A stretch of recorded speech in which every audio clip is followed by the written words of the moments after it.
Good evening, everybody. Alongside Teddy Atlas, I'm Joe Tessitore. We welcome you ringside for a much-anticipated bout.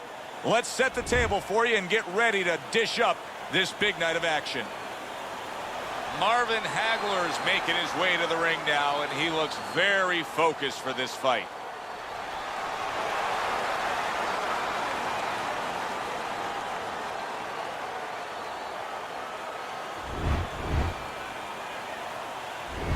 Roberto Duran's ring walk. He just exudes confidence, carrying himself like a champion.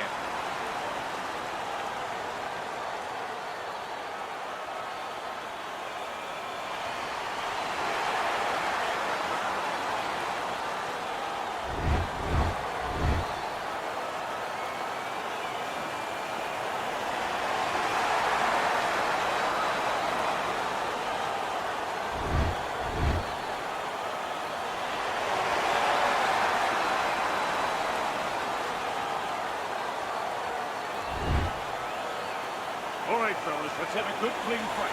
Touch him up, and let's go. Everybody's been waiting for these two to meet up. Now they do, as round one is underway.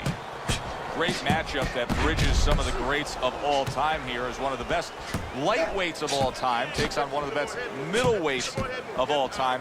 How can the marvelous one, Marvin Hagler, take advantage of the natural strength advantage he has over Duran? Well, one way is you're the bigger guy, get close, where you can use it. Also, if you're the bigger guy, that means, well, you have a bigger body.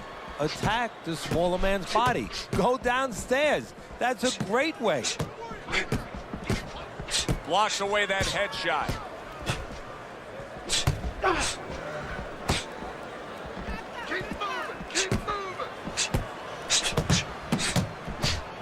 Marvelous Marvin blocks that away.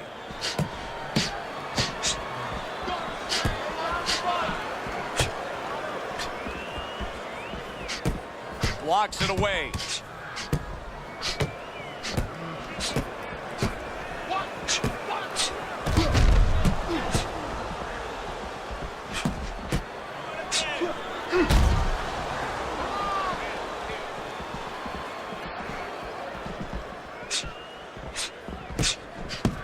Takes one, but gives one. Good work by marvelous Marvin Hagler. Tucks those elbows in, blocks the body shot.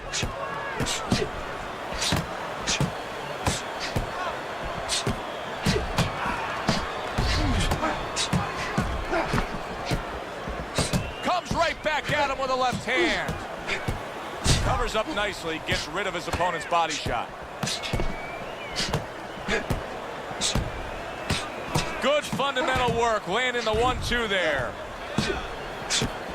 Marvin Hagler, of course, associated with Brockton, Massachusetts, but he was originally from Newark, New Jersey's Central Ward. He was raised by a single mom there, and he was still there in 1967 when there were the Newark riots. Yeah, you never know how that kind of experience, those kind of things in your life affect you for later on. Readies you for something that you never knew you were going to have to be ready for. In this case, a boxing career.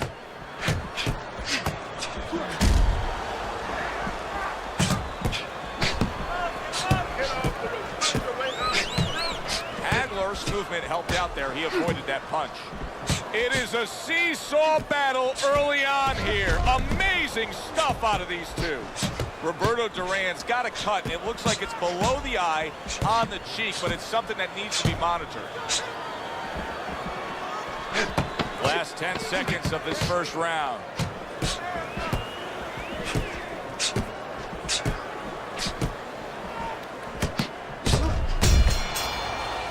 Round comes to an end.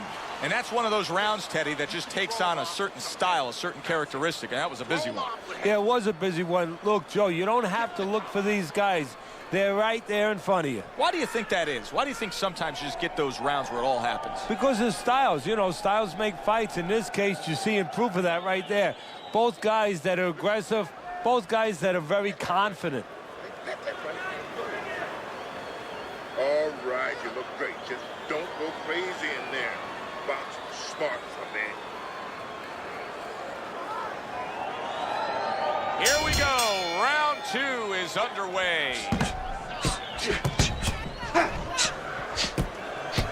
block that time. It was intended to the head.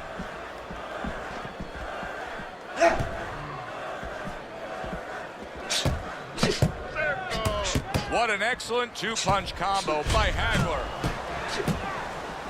Not what he was looking for. That's a miss right there by Hagler. A good block by Marvin Hagler.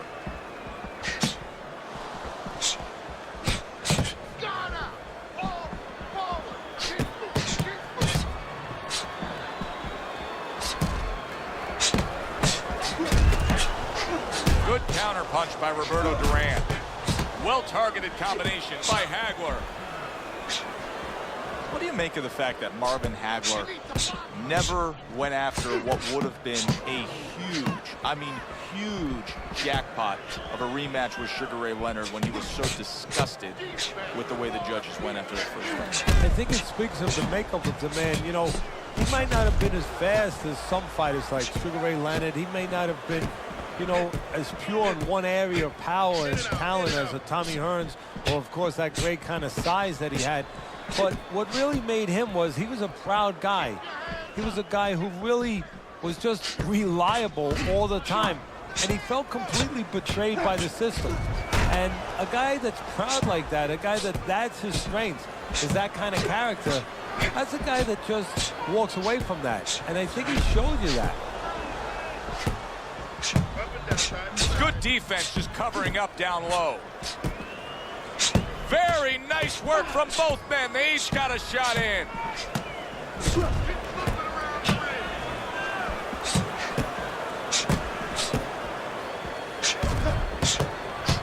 A little give and take, and here comes the left hand. Good counter punch by Roberto Duran. And now he's acting like a fighter. Coming back with the right hand after getting scored upon.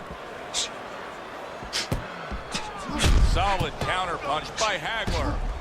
He is very much being tested here, even though he's likely up on the scorecards. He's getting a real test here. Yeah, Joe, a test that will serve him in the future. If he goes on to win this fight, which I think he will, he's going to take what he learned here today, what he gained here today, and it's...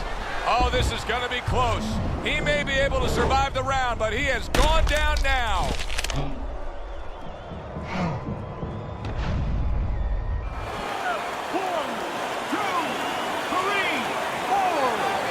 So he goes down, but able to get up to his feet. Teddy, what should he be thinking about now? Well, right now, just surviving, but if he survives, then he better figure out why he was put on the floor.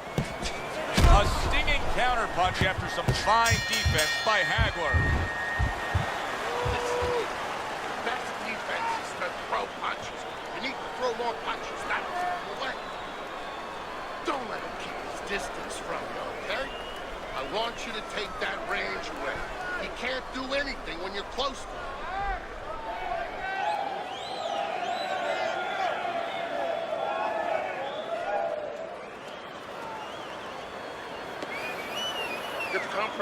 Get the compress on this. Let's work on the swelling. Can we work on the swelling? He's got to find a way to get through the early goings here of this round. Remember last round, he went down. He was on the canvas. Now, look, he wants to tie his opponent up. That's the best way to get through it right now. But what he doesn't want to do, Joe, is to reach in there, you know, reach out to grab his guy, and then he leaves himself open. He's got to make sure that his opponent's close enough where he goes to grab him, he's not exposing himself to get dropped again. Oh, that's good stuff.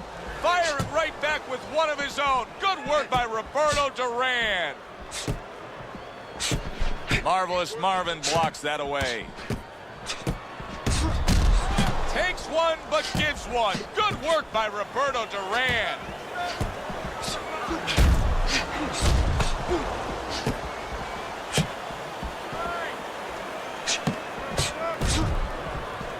Roberto Duran's cheek is ripped open right there. You can see the cut.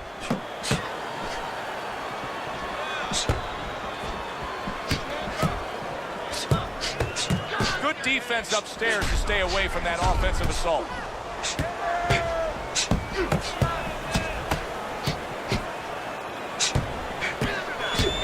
Digs digs in with a good, solid uppercut after taking one. Back and forth they go, each man getting the best of it. Pulls the trigger right away with the left hand after getting tagged himself. Well off the mark by Hagler. Wow, is he defensively sound. Nice strike after catching one by marvelous Marvin Hagler.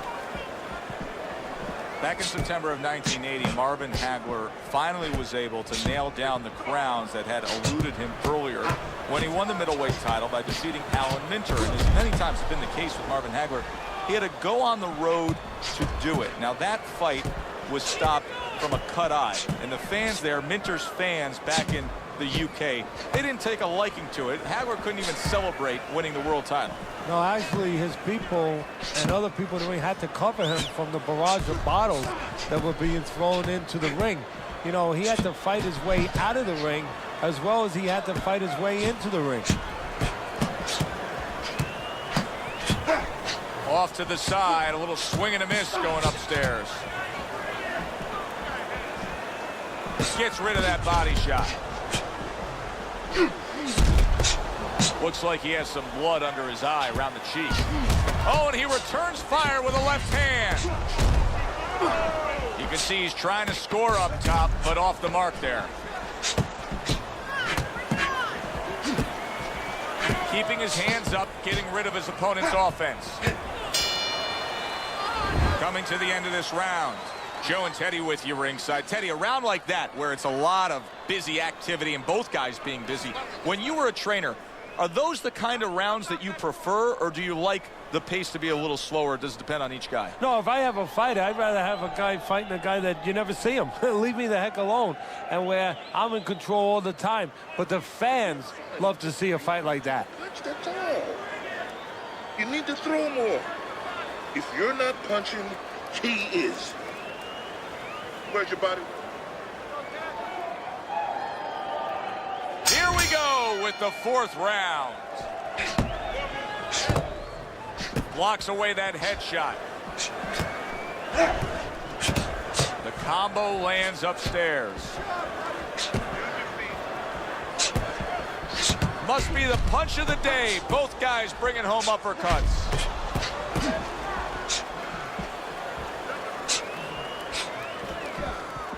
His opponent wanted the body. He wouldn't give it to him. He has found his groove with this right hand. Hagler's showcasing one of the best weapons you can have, especially early on in a fight, to set the tone, and that is the jab. Yeah, and he's shown that it does more than just set up other punches and, just, snap your head back. It disrupts everything. It just throws the other guy's rhythm off, and that's what he's doing a good job of.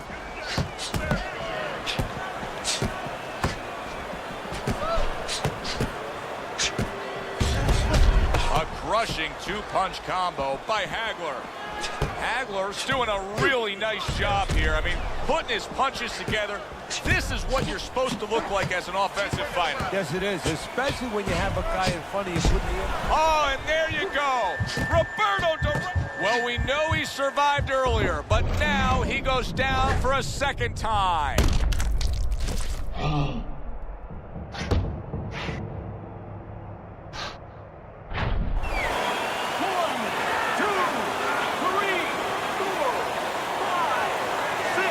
Up after that punch put him down on the canvas. Now he needs to get on that bicycle and stay away from this guy.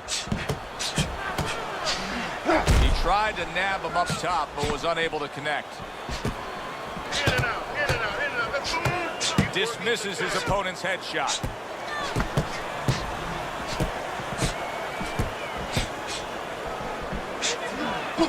A wicked left hand floors him. 1,